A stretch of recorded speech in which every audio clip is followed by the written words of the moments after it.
Meu nome é Marcos Almeida, tenho 35 anos, e estou prestes a destruir a farsa que é minha família em exatamente 5 minutos. Engraçado como toda uma vida de silêncio pode explodir em apenas alguns segundos, não é? Estou aqui, segurando esta taça de champanhe cara demais num apartamento que conheço como a palma da minha mão, rodeado de pessoas que fingem saber quem sou, prestes a pegar este microfone e revelar que os 30 mil reais que financiaram esta festa especial saíram do meu bolso. Vocês já se perguntaram como seria finalmente dizer todas aquelas verdades que entalaram na garganta por décadas? Bem, eu estava prestes a descobrir. Lá estou eu, com uma taça de champanhe na mão, tentando disfarçar o tremor que insiste em aparecer. O apartamento dos meus pais no Água Verde está cheio de gente que nunca se importou comigo, mas que agora sorri como se fôssemos velhos amigos. Engraçado como 30 mil podem comprar sorrisos, não? Ajusto a gravata que me sufoca quase tanto quanto o nó na garganta. Peço um momento da atenção de todos, digo ao microfone, sentindo o peso de 35 anos de silêncio nas costas. Meus olhos encontram os de Clara, minha irmã mais nova. Seu sorriso de comercial de pasta de dente agora vacilante. Meu pai aperta o copo de uísque com tanta força que penso que vai estilhaçar. Minha mãe, Lúcia, com aquele sorriso tenso de quem sabe que a bomba está prestes a explodir. E então, congelo. O tempo para. Vocês já tiveram aquele momento em que sua vida inteira passa diante dos seus olhos? Pois é, não é só em filmes que isso acontece. Ali, segurando aquele microfone barato demais para uma festa cara demais, vejo todo o caminho que me trouxe até aqui. Todas as vezes que fui invisível, todas as portas fechadas na minha cara, todos os não que ouvi enquanto Clara recebia aplausos. Como cheguei a este momento? A história é mais longa do que vocês imaginam. E acreditem, você provavelmente vai se identificar com alguma parte dela. Porque no fundo, quem nunca se sentiu o segundo lugar para alguém? Quem nunca teve que lutar 2 vezes mais para conseguir metade do reconhecimento? Vocês conhecem essa sensação, não conhecem? O que vocês fariam se tivessem a chance de dizer a verdade, essa única e última verdade, para todos aqueles que nunca acreditaram em você? Continuariam em silêncio para manter a paz? Ou pegariam o microfone e diriam: esta festa que vocês estão aproveitando tanto, fui eu quem paguei. E adivinha só? Ela não é para celebrar o que vocês pensam. Desde pequeno, eu tinha uma coisa com palavras. Enquanto outras crianças colecionavam figurinhas, eu colecionava poemas em cadernos meticulosamente organizados no meu quarto. Nosso apartamento no Água Verde não era luxuoso, mas tinha aquela vista para o parque que fazia qualquer dia cinzento de Curitiba parecer uma tela em branco esperando por versos. Marcos, você já terminou a lição de matemática? A voz do meu pai atravessava a porta como um punhal. Roberto Almeida, engenheiro respeitado, homem dos números e das certezas. Como explicar a ele que eu estava ocupado demais descobrindo como capturar o barulho da chuva em metáforas? Já vou, pai. Respondia, escondendo os cadernos de poesia debaixo da cama, como quem esconde uma revista pornô. Minha mãe, Lúcia, professora universitária de economia, não era muito diferente. Com aqueles óculos sempre na ponta do nariz e a postura impecável de quem nunca se permite dobrar. Queria tanto que eles me vissem de verdade, pelo menos uma vez, sussurrava para as paredes do meu quarto toda noite, como se fosse uma oração. Vocês já sentiram isso? Essa necessidade desesperada de ser visto? E então, Clara chegou. 8 anos mais nova que eu, com aqueles cachinhos dourados e olhos que pareciam ter roubado todo o azul do céu de Curitiba. O que, convenhamos, não é muito difícil nessa cidade de céu constantemente nublado. Foi como se alguém tivesse ligado as luzes na nossa casa pela primeira vez. De repente, havia risadas, havia fotos, havia planos, havia vida. O primeiro dia dela na escola particular mais cara da cidade foi um evento. Meu pai tirou folga do trabalho. Minha mãe comprou uma câmera nova só para registrar o momento. Eu observava tudo do canto, segurando meu boletim com notas medianas que ninguém havia pedido para ver. Era como ser um fantasma na própria casa. Sabem o que é pior que ser odiado? É ser irrelevante. A festa de aniversário de 10 anos de Clara parecia um casamento. Balões por toda parte, um bolo de 3 andares e até um mágico contratado para entreter os coleguinhas. Fiquei observando da escada, mordendo o lábio até sentir o gosto metálico de sangue. Naquele mesmo dia, ganhei um caderno de exercícios de matemática. Para melhorar suas notas, disse minha mãe, sem nem embrulhar. Foi numa noite de tempestade que entendi o porquê. O trovão me acordou e, ao descer para beber água, ouvi soluços vindos do escritório. Minha mãe consolava meu pai que tinha perdido uma promoção importante. Perdi para o filho do Silva. Menos qualificado, mas com conexões certas, ele dizia entre goles de conhaque. Minha mãe acariciava seus cabelos grisalhos. Nunca mais serei um fracasso. Clara não vai passar por isso. Aquela frase ecoou dentro de mim como uma sentença. Clara não vai passar por isso. E eu? Bem, eu já era o personagem secundário na história da minha própria família. As tentativas do meu pai de me ensinar matemática sempre terminavam da mesma forma. Ele impaciente, eu frustrado, os dois exaustos. Você tem dificuldade com números básicos, mas decora centenas de versos. Uma pena que poesia não paga contas, ele dizia, fechando o livro com força desnecessária.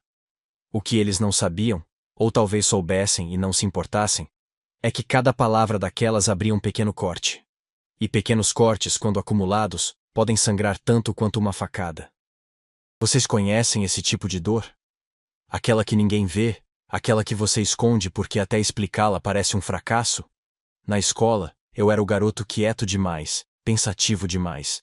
Na faculdade de Santa Felicidade, onde meus colegas dirigiam carros importados, eu era o esquisito que escrevia poemas sobre derivadas e integrais. Em casa, eu era a sombra de Clara, o investimento que não deu certo, a decepção ambulante. Mas dentro dos meus cadernos de poesia, dentro deles eu era infinito. O Festival Estadual de Poesia acontecia todo ano no Teatro Guaíra. Inscrevi-me escondido, usando o endereço dos meus avós para receber a correspondência. Passei noites em claro aperfeiçoando um poema que usava metáforas matemáticas para descrever emoções humanas, uma tentativa desesperada de construir uma ponte entre o meu mundo e o dos meus pais. Minhas mãos suavam tanto que o papel ficou marcado quando subi ao palco. As luzes eram intensas, a plateia, um borrão escuro. O teorema do amor impossível, anunciei, com a voz mais firme que consegui encontrar dentro de mim. Os versos fluíram como água depois da comporta quebrada. Falei sobre como o amor segue uma função exponencial enquanto a vida é linear. Sobre como multiplicamos dores e dividimos alegrias. Quando terminei, o silêncio foi tão profundo que pensei ter cometido o maior erro da minha vida.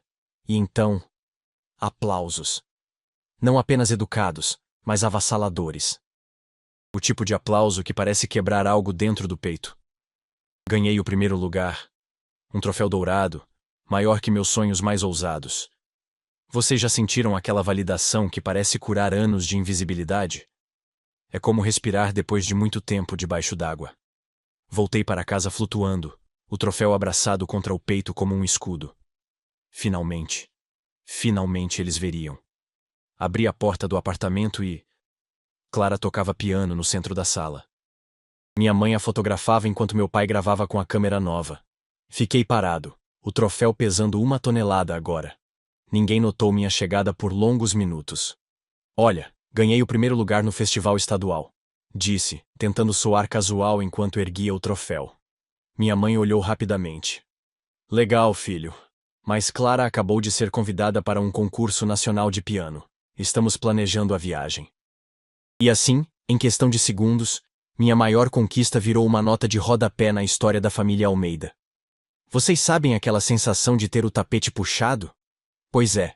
Só que eu nunca tive tapete para começar. Você vai ficar com o quarto menor agora. A voz de Clara tinha aquela doçura falsa quando entrou no meu santuário sem bater. Aos 16 anos, ela já dominava perfeitamente a arte de parecer inocente enquanto girava a faca. O quê? Perguntei, levantando os olhos do meu caderno de poesias. Mamãe disse que fico com este quarto agora. Preciso de espaço para o piano novo. Confrontei meus pais na cozinha, onde preparavam o café da manhã de domingo como se nada tivesse acontecido. Vocês não podem fazer isso. Tenho todas as minhas coisas organizadas ali, todos os meus livros, meus cadernos. Meu pai nem ergueu os olhos do jornal. Já fizemos, Marcos. Sua irmã precisa do espaço. Você tem 23 anos, já deveria ter sua própria casa mesmo. Naquela mesma tarde, carreguei minhas caixas para o antigo escritório convertido, um cubículo no final do corredor com uma infiltração persistente no teto que deixava manchas em formato de continentes desconhecidos. A cada viagem entre os quartos, um pedaço de mim ficava pelo caminho. Eu poderia chorar, poderia gritar, poderia quebrar coisas. Mas qual seria o ponto? Em uma casa de surdos, até os gritos são silenciosos. Foi organizando metodicamente meus poemas na nova estante improvisada que ouvi a campainha. Meus avós, Pedro e Helena, chegavam para o tradicional churrasco dominical. Vovô Pedro, com seu chapéu de palha e bigode bem aparado, era ex-contador que colecionava LPs de jazz e falava sobre Van Gogh como se fossem velhos amigos. Vovó Helena trazia quitutes em potes de margarina, a tradição brasileira mais sagrada que existe. "O que aconteceu aqui?" perguntou vovô Pedro, encontrando-me entre caixas e desespero. Contei tudo, as palavras saindo como uma hemorragia. Ele observou meus cadernos de poesia com os olhos marejados, passou os dedos calejados pelas páginas. "Você tem uma mente que vê padrões onde outros não veem. Isso é raro, meu neto." Foi a primeira vez que alguém falou do meu dom como se fosse realmente um dom, e não um defeito a ser consertado. Vocês já tiveram alguém que enxergasse valor exatamente naquilo que todos os outros criticavam em você? O vestibular foi minha declaração silenciosa de guerra. Estudei como nunca, não para impressionar meus pais, mas para abrir uma porta de fuga. Quando o resultado saiu, meu nome estava na lista da PUC do Paraná para a administração. Não era a melhor colocação, mas vinha com uma bolsa parcial de 40%, um pequeno milagre burocrático que parecia piscar para mim das páginas do jornal. O jantar daquela noite foi um campo minado de sorrisos tensos. Fui aprovado na PUC. Anunciei entre o frango e a salada. Silêncio. Com bolsa parcial. Mais silêncio. Então, a pergunta inevitável. Será que vocês poderiam me ajudar com o restante da mensalidade? Só até eu conseguir um estágio. O garfo da minha mãe parou no ar como uma cena congelada de novela das 8. "Infelizmente não podemos, filho", disse meu pai, mastigando as palavras junto com o arroz. "Todo o nosso dinheiro está reservado para o futuro de Clara. O conservatório na Europa não é barato, você sabe." Não. Eu não sabia. Nunca soube de conservatório nenhum. A raiva subiu quente pelo meu pescoço, tingindo minhas orelhas de vermelho. "E todo aquele dinheiro que vocês diziam estar guardando para nós dois?" O silêncio que seguiu foi mais eloquente que qualquer resposta. Clara estudava o próprio prato como se contivesse os segredos do universo. Levantei-me, a cadeira arrastando no piso com um guincho agudo, e saí para a varanda. O ar frio de Curitiba entrou nos meus pulmões como cacos de vidro. Será que todas as famílias são assim? Pequenas fábricas de mentiras embaladas em papel de presente? Não ouvi meus avós se aproximarem depois do jantar. "Vamos conversar", disse vovô Pedro, colocando a mão no meu ombro. Na sala de estar, depois que subi para o meu novo quarto-armário, eles tomaram uma decisão. "Diferente deles, eu reconheço o potencial quando vejo", disse meu avô mais tarde, entregando-me um envelope com dinheiro suficiente para o primeiro semestre. Não era caridade. Era investimento. O primeiro que alguém fazia em mim. Meu primeiro dia na PUC foi um choque cultural. O campus no Prado Velho parecia saído de um filme americano, com prédios modernos e estudantes que pareciam ter saído de uma revista de moda. Estacionamentos repletos de carros que custavam mais que a casa dos meus avós no Boqueirão. E eu ali, com minha mochila surrada e tênis comprado na promoção do Shopping Cidade. As viagens de ônibus se tornaram minha rotina. 2 horas diárias entre balanços, apertos e aquele cheiro característico de Curitiba chuvosa. Para economizar, carregava marmitas em potes de margarina, sim, herança da vovó, e ficava na biblioteca até tarde, transformando-a em meu escritório improvisado. Comecei a dar aulas particulares de redação para calouros desesperados. Irônico, não? O poeta fracassado ensinando outros a escrever. Foi entre os corredores frios da biblioteca que conheci Igor, estudante de jornalismo com bolsa integral e cabelos sempre desgrenhados. "Cara, você escreve como se as palavras fossem notas musicais", ele disse após ler um dos meus trabalhos de comunicação empresarial. Igor era filho de faxineira, cresceu na periferia de Curitiba e carregava o peso da responsabilidade de ser o primeiro da família a entrar na universidade. Nos reconhecemos imediatamente como sobreviventes. O professor Tavares, da disciplina de Finanças Corporativas, me chamou após a aula num dia de junho. Almeida, tem um minuto? Ele segurava meu trabalho sobre análise de risco com uma expressão difícil de decifrar. Engoli seco. Nunca vi ninguém representar fluxos financeiros desta forma. Você visualiza dados como se fossem poemas. Prendi a respiração, esperando a crítica que sempre vinha após qualquer elogio na minha vida. Mas ela não veio. Em vez disso, o professor Tavares encontrou meu caderno de anotações, onde eu misturava conceitos financeiros com estruturas poéticas, criando mapas mentais que faziam sentido apenas para mim. Você vê o mercado como um poema em movimento, com ritmos e padrões, ele disse, devolvendo-me o caderno com um novo respeito nos olhos.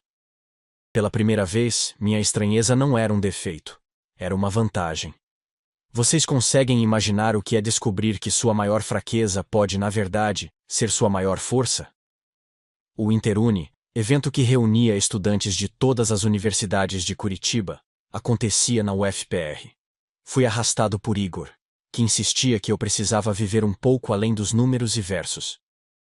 O auditório estava lotado para um debate sobre economia comportamental, tema que, surpreendentemente, atraía universitários em plena sexta-feira à noite. Deve ser coisa de curitibano mesmo. Discordo completamente do seu ponto, disse uma voz firme da plateia, interrompendo o palestrante. Virei-me para ver uma garota de cabelos cacheados e óculos de armação vermelha, gesticulando com paixão. Fernanda, estudante de psicologia da UFPR, destruía argumentos como quem desmonta um relógio apenas para ver como funciona. Não consegui tirar os olhos dela durante toda a discussão. Ao final do debate, tropecei nas próprias palavras para me apresentar. Seus exemplos foram metaforicamente precisos. Quem fala uma coisa dessas? Aparentemente eu, o rei do constrangimento. Mas em vez de rir, ela inclinou a cabeça, curiosa. Metaforicamente precisos? Essa é nova. Explica isso direito tomando um café? E assim, entre xícaras de café forte no Largo da Ordem, descobri que alguém podia apreciar minha forma estranha de ver o mundo. Fernanda não era apenas inteligente, ela era curiosa sobre tudo. Diferente das pessoas que tentavam me consertar, ela fazia perguntas. Sobre como eu visualizava juros compostos como florestas crescendo em velocidades diferentes. Sobre por que eu associava índices de inflação a poemas de Drummond. Sua mente conecta coisas que não deveriam se conectar naturalmente, e isso te permite ver o que outros não veem. Ela disse uma noite, enquanto dividíamos um pão de queijo gigante na confeitaria do Batel. Os fins de semana com Fernanda se tornaram minha válvula de escape. Andávamos pelo Jardim Botânico sob a chuva fina, debatíamos filosofia no Museu Oscar Niemeyer e inventávamos histórias sobre as pessoas que passavam pelo calçadão da 15. Com ela, eu não era o filho desapontante ou o estudante esquisito, era apenas Marcos, com todas as minhas conexões estranhas e metáforas improváveis. Mas uma pergunta me assombrava. Quanto tempo levaria até ela perceber que eu era insuficiente, como todos sempre concluíam? A oportunidade de estágio no Banco Bradesco caiu no meu colo como um meteoro inesperado. Estão buscando perfis diferentes, disse o professor Tavares, entregando-me o formulário de inscrição. A entrevista seria na sede imponente no Centro Cívico, e exigia uma apresentação original sobre análise de mercado. Passei noites tentando criar algo puramente técnico, seguindo todos os manuais. Nada funcionava.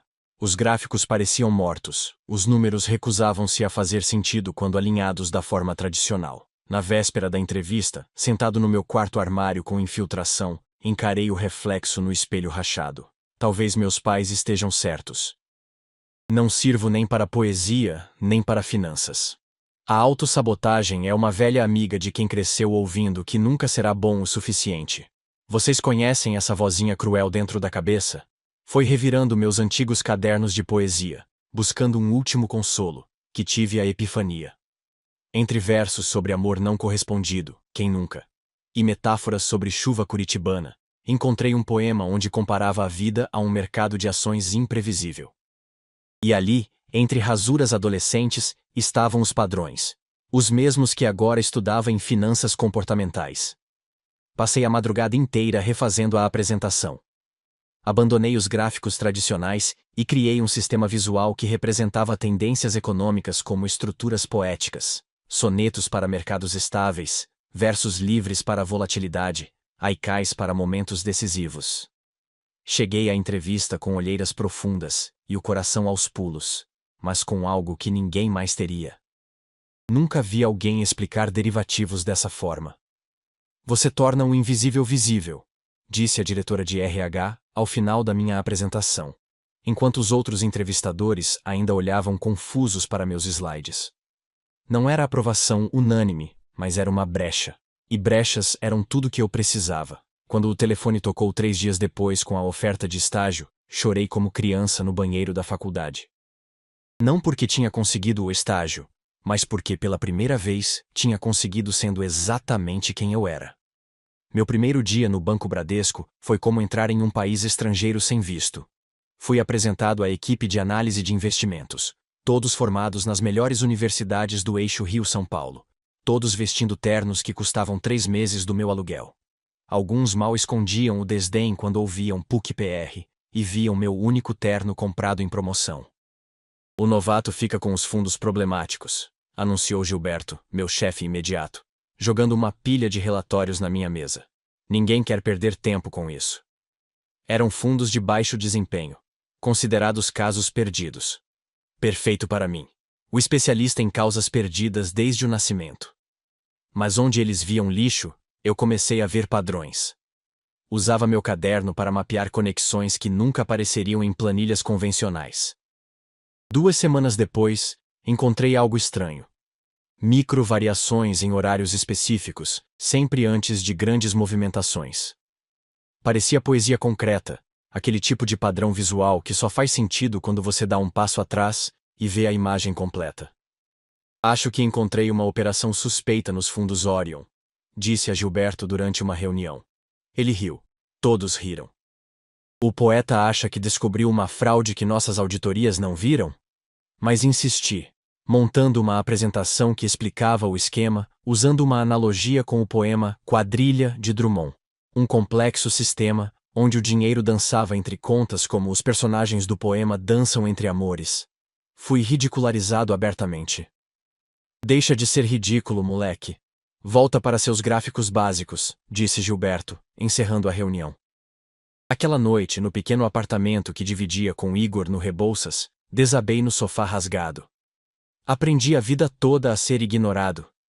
Não vou desistir agora, disse em voz alta para o teto descascado.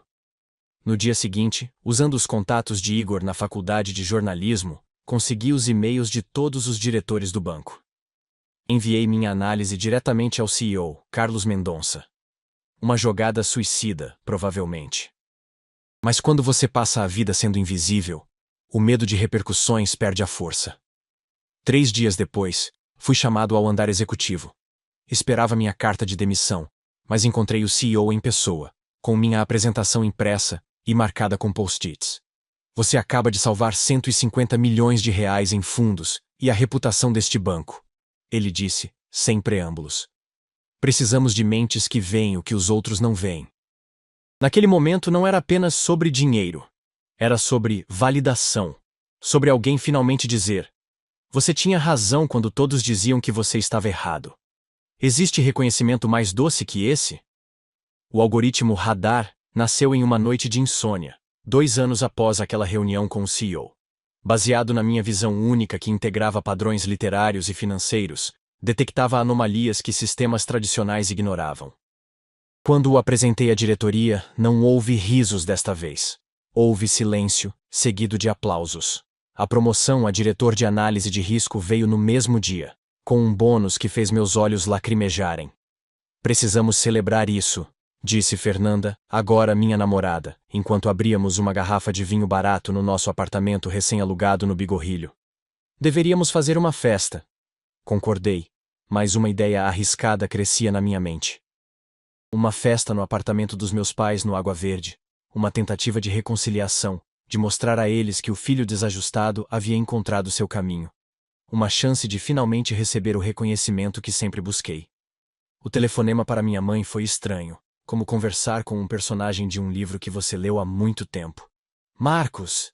Que surpresa agradável, ela disse, com aquela falsa animação que eu conhecia tão bem. Contei sobre a promoção. Falei sobre fazer uma pequena celebração. No apartamento? Claro, claro! Seria maravilhoso! Sua voz subitamente entusiasmada me deu um lampejo de esperança. Talvez, finalmente, eles pudessem se orgulhar de mim. Transferi 30.000 para a conta da minha mãe. Para organizar algo especial. Escrevi na descrição da transferência. Uma extravagância, sem dúvida. Mas eu tinha meios agora.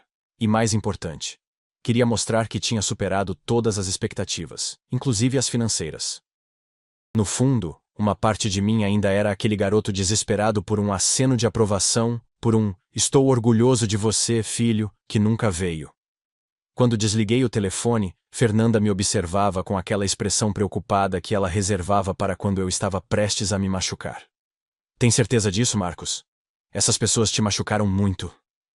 Balancei a cabeça, incapaz de explicar essa necessidade irracional de aprovação, esse último fio de esperança que se recusava a se romper.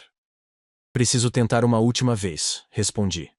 O que ela não disse, e não precisava dizer, é que algumas feridas são profundas demais para cicatrizar com uma festa cara e champanhe importado. Você já se pegou buscando a aprovação de quem nunca te valorizou, mesmo sabendo que provavelmente seria em vão. O dia da festa chegou mais rápido que eu esperava. Estacionei meu carro. Nada ostentoso, apenas um Civic confiável. Em frente ao prédio onde cresci, e senti aquele familiar nó no estômago. Fernanda apertou minha mão. Lembra? Você não precisa da aprovação deles. Já conseguiu muito mais do que eles jamais imaginaram. Beijei sua testa e respirei fundo. É só uma festa, certo? O que poderia dar errado? Tudo. Tudo poderia dar errado. E deu. O apartamento estava irreconhecível, flores caras por toda parte, garçons de gravata borboleta, champanhe sendo servido em taças de cristal. No centro da sala, como uma rainha em sua corte, estava Clara. Ao seu lado, um homem alto de terno italiano que custava mais que meu carro. Os olhos dela encontraram os meus por um segundo, um lampejo de algo que poderia ser culpa, rapidamente substituído pelo sorriso ensaiado de sempre. Marcos, finalmente! Minha mãe avançou, toda a elegância em seu vestido novo, beijando o ar próximo às minhas bochechas. Venha, quero que conheça algumas pessoas. Fui apresentado a rostos sorridentes que fingiam saber quem eu era. Ninguém mencionou minha promoção. Ninguém falou sobre o motivo da festa. A sensação de que algo estava profundamente errado crescia a cada minuto. Vocês conhecem aquela intuição que gruda no estômago como comida estragada? Foi quando minha mãe pediu silêncio, erguendo uma taça. Estamos todos aqui para celebrar um momento muito especial. Finalmente pensei. Finalmente o reconhecimento. Mas então, o noivado da nossa querida Clara com André Mendes, filho do respeitado empresário Ricardo Mendes. Aplausos explodiram pela sala enquanto eu congelava no lugar. A taça quase escorregando dos meus dedos. O dinheiro que enviei. A festa que paguei. Tudo para celebrar. Clara, novamente. Senti a mão do meu pai agarrar meu pulso como uma garra. Fique quieto ou perca tudo, ele sussurrou entre dentes, sorrindo para os convidados. Não estrague o momento da sua irmã. Olhei para o meu pulso, os dedos dele deixando marcas vermelhas na minha pele. Naquele momento, vi minha vida inteira passar diante dos meus olhos. Cada decepção, cada porta fechada, cada vez que engoli o choro para não incomodar. Vocês já sentiram aquele momento em que algo dentro de vocês simplesmente rompe?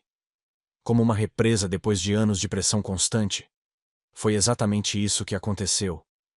Ergui os olhos e percebi que não tinha mais nada a perder. O que eles poderiam tirar de mim agora? O quarto que já haviam tomado? O amor que nunca me deram? O reconhecimento que sempre negaram? Já estava tudo perdido há muito tempo. E essa constatação, estranhamente, me libertou. Me solte, disse calmamente. Tão calmamente que meu pai pareceu mais assustado do que se eu tivesse gritado. Puxei meu braço e dei 2 passos para trás, observando o salão repleto de convidados sorridentes, todos celebrando um momento construído com o meu dinheiro, a minha história, a minha tentativa final de reconexão. No fundo da sala, vi meus avós, Pedro e Helena, observando a cena com expressões de compreensão dolorosa. E foi naquele instante que tomei minha decisão. Caminhei lentamente até o centro da sala, cada passo ecoando na minha cabeça como uma sentença. Fernanda tentou segurar minha mão, preocupada, mas sorri para tranquilizá-la. Não era um sorriso de vingança ou de raiva, era de libertação. Peguei o microfone do pequeno palco montado para a grande ocasião e ajustei a gravata que me sufocava. Um silêncio curioso caiu sobre os convidados. Clara parecia prestes a desmaiar. Meu pai avançava discretamente em minha direção. Mas era tarde demais. Pela primeira vez na minha vida, eu falaria. E todos, querendo ou não, teriam que ouvir. Esta festa, que eu paguei integralmente com os 30 mil que transferi para minha mãe, seria para celebrar minha promoção a diretor no Banco Bradesco. Minha voz soou estranhamente calma enquanto o silêncio caía pesado sobre a sala. Vi o rosto da minha mãe empalidecer, o champanhe em sua taça tremendo levemente. Meu pai congelou no meio do caminho, como se tivesse batido em uma parede invisível. Mas aparentemente, mesmo quando tento comprar o reconhecimento da minha própria família, sou relegado a segundo plano. Tomei um gole de champanhe, sentindo uma estranha leveza espalhando-se pelo meu peito. Engraçado, não? Como algumas coisas nunca mudam. Como passamos a vida inteira repetindo os mesmos padrões, esperando resultados diferentes. Os convidados se entreolhavam, desconfortáveis, presos em uma cena familiar da qual não podiam escapar. Reconheci alguns rostos, amigos dos meus pais, parentes distantes que mal sabiam meu nome, colegas de Clara do conservatório, todos tão ansiosos para celebrar o noivado perfeito da filha perfeita. Todos cúmplices involuntários de uma farsa que durava há décadas. Passei a vida buscando validação onde nunca haveria, como um poema sendo avaliado por sua utilidade matemática. Risos nervosos pipocaram pela sala. Vi André, o noivo, franzir o senho, seu olhar passando de Clara para mim, depois para minha mãe. A compreensão lentamente transformando suas feições. O dinheiro? Foi do seu irmão? Ele perguntou a Clara, que parecia prestes a desmaiar. Este dinheiro deveria ser para comemorar a promoção dele? Clara abriu a boca, mas nenhum som saiu. Pela primeira vez na vida, ela estava sem roteiro, sem aplausos garantidos. Minha mãe avançou, tentando assumir o controle como sempre fazia. Marcos está exagerando como sempre. Ele ofereceu uma pequena contribuição para a festa, mas... Ergui a mão, interrompendo-a com um gesto tão familiar para mim, o mesmo que meu pai usava para me calar durante o jantar quando eu tentava falar sobre poesia. 30 mil não é uma pequena contribuição, mãe. É o custo desta festa inteira. Cada flor, cada taça de champanhe, cada canapé. Sorri, sem humor. E sabe qual é a parte mais irônica? Eu transferi esse dinheiro acreditando que, finalmente, vocês celebrariam uma conquista minha. Que finalmente eu seria visto. André soltou a mão de Clara, desconforto evidente em sua postura. Acho que preciso de um ar, ele murmurou, afastando-se discretamente. Alguns convidados começaram a buscar suas bolsas e casacos, sentindo a tempestade familiar prestes a explodir. Mas eu não tinha terminado. Não ainda. Quer saber o verdadeiramente irônico? A mesma sensibilidade que vocês tentaram esmagar a vida toda é o que me fez ter sucesso. Minha capacidade de ver padrões como poesia é o que salva milhões para o banco todos os dias. Baixei a voz, obrigando todos a se inclinarem para ouvir. Eu não venci apesar da minha sensibilidade, venci por causa dela. O silêncio agora era absoluto. Até os garçons haviam parado, taças suspensas no ar como em uma cena congelada. Meu pai, sempre tão imponente, parecia ter diminuído de tamanho. Clara chorava silenciosamente, maquiagem perfeita agora manchada. Naquele momento, não senti raiva deles, apenas uma profunda, oceânica tristeza pelo que poderia ter sido e nunca foi. Foi quando vovô Pedro caminhou lentamente até o centro da sala, vovó Helena logo atrás. Mesmo aos 78 anos, meu avô tinha uma presença que comandava respeito. Já que estamos fazendo revelações, disse ele, sua voz firme apesar da idade. Temos uma para acrescentar. Meu coração acelerou. O que estava acontecendo? Alteramos nosso testamento há 3 meses. Ele fez uma pausa, seus olhos encontrando os meus brevemente antes de varrer a sala. Toda a nossa herança, a casa no Boqueirão, o pequeno sítio em Colombo, as economias de uma vida, tudo, irá para Marcos. Um murmúrio percorreu a sala. Meu pai deu um passo à frente, mas o olhar de vovô Pedro o deteve instantaneamente. Pedro, isso é absurdo, minha mãe começou, mas vovó Helena, sempre tão contida, deu um passo à frente. Escolhemos quem soube integrar sensibilidade e razão, sem precisar diminuir os outros. Seus olhos encontraram os da minha mãe, sua própria filha. Quem honrou nossos sacrifícios com trabalho duro e integridade, não com arrogância privilegiada. Vovó Helena, que raramente elevava a voz, estava agora firme como uma rocha. Mas Clara sempre foi tão dedicada, tão talentosa, gaguejou minha mãe, buscando apoio nos rostos ao redor, encontrando apenas constrangimento. Ela merece uma chance, um começo confortável. E quantas chances vocês deram ao Marcos? Perguntou vovô Pedro, sua voz suave mas cortante. Onde estavam vocês quando ele precisou de ajuda para pagar a faculdade?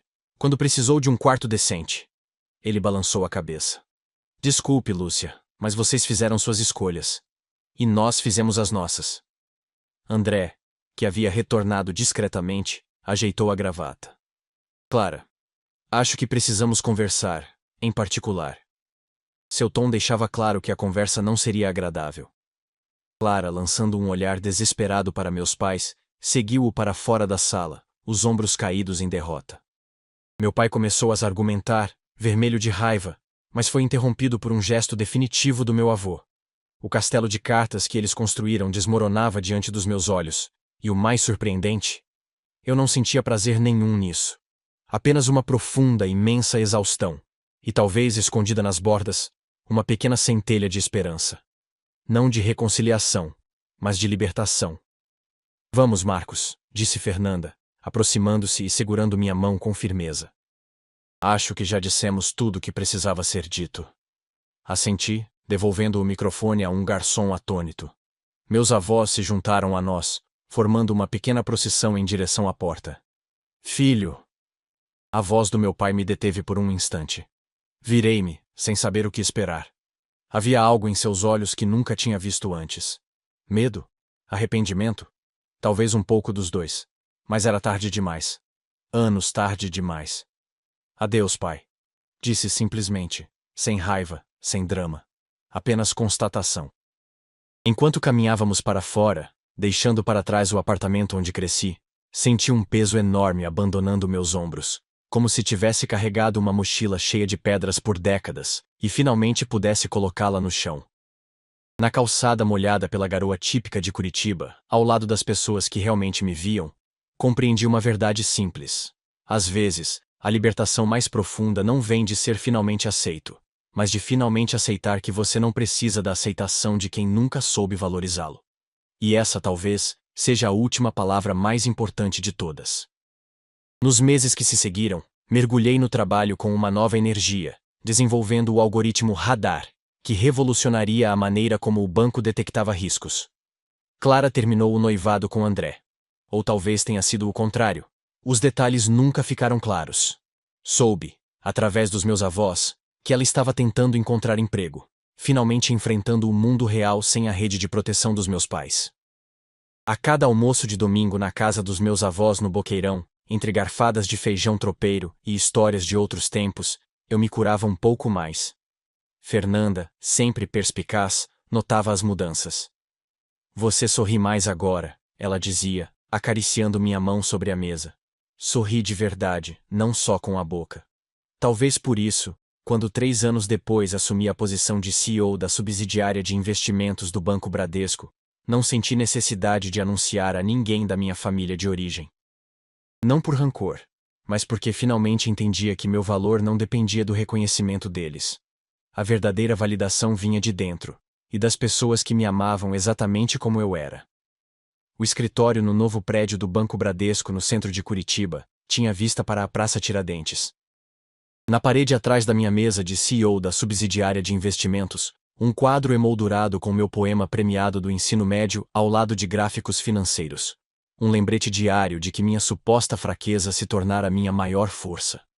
Ajustei a gravata sem tanto desconforto agora e observei a cidade pela janela. Curitiba chovia, como sempre. Algumas coisas nunca mudam.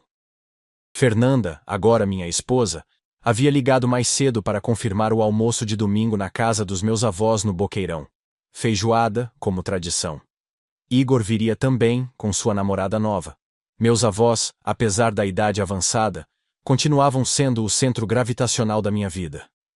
O lar que nunca tive enquanto morava em casa. É engraçado como família pode significar coisas tão diferentes dependendo de quem está na sala. Doutor Almeida, sua irmã está na recepção. A voz da minha secretária pelo interfone me pegou de surpresa. Clara, aqui? Não havia desde a fatídica festa 3 anos atrás.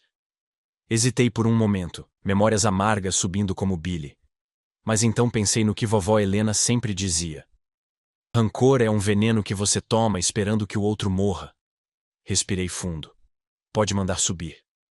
Ela entrou como um fantasma do passado, ainda bonita, ainda elegante. Mas algo havia mudado. Os olhos que sempre brilharam com confiança, agora carregavam uma sombra de derrota. Estava bem vestida, maquiada, cabelo impecável. Clara sempre foi excelente em manter as aparências, mas havia rachaduras na fachada agora. Ficamos em silêncio por um momento, estranhos que dividiram o mesmo teto por anos. Como você conseguiu sem ter ninguém para te ajudar? Ela finalmente perguntou, a voz traindo um misto de incredulidade e talvez um pequeno lampejo de admiração. Sorri, não com triunfo, mas com a serenidade de quem finalmente encontrou seu lugar no mundo. Encontrando valor no que me tornava diferente, não tentando ser quem os outros queriam que eu fosse. Ela assentiu levemente, absorvendo as palavras. Não houve abraço, não houve lágrimas de reconciliação como em filmes melosos. Apenas um novo entendimento silencioso. Quando ela saiu, não senti raiva. Apenas uma estranha paz. A compreensão de que algumas feridas nunca cicatrizam completamente, mas que podemos aprender a viver com as cicatrizes. Naquela tarde, reunido com jovens analistas de diferentes formações, uma musicista que virou economista, um ex-chefe interessado em mercado de capitais, uma poeta estudando matemática financeira, falei sobre o que realmente importava no nosso trabalho. Os maiores insights vêm quando unimos perspectivas aparentemente incompatíveis. O mercado é uma poesia em números para quem sabe ler seus versos. Olhei para suas faces atentas, vendo nelas o mesmo brilho de quem sente que, finalmente, pode ser valorizado pelo que são, não pelo que deveriam ser. E vocês, o que acham? Será que nossas maiores fraquezas podem realmente se tornar nossas maiores forças? Ou somos apenas mestres em transformar nossas histórias de dor em contos de superação para dormir melhor à noite? Talvez a verdade esteja em algum lugar entre essas duas possibilidades, na imperfeita, contraditória e absolutamente humana capacidade de encontrar significado mesmo nas experiências mais dolorosas. A última palavra, afinal, não é sobre vingança ou reconciliação. É sobre encontrar sua própria voz no meio do ruído.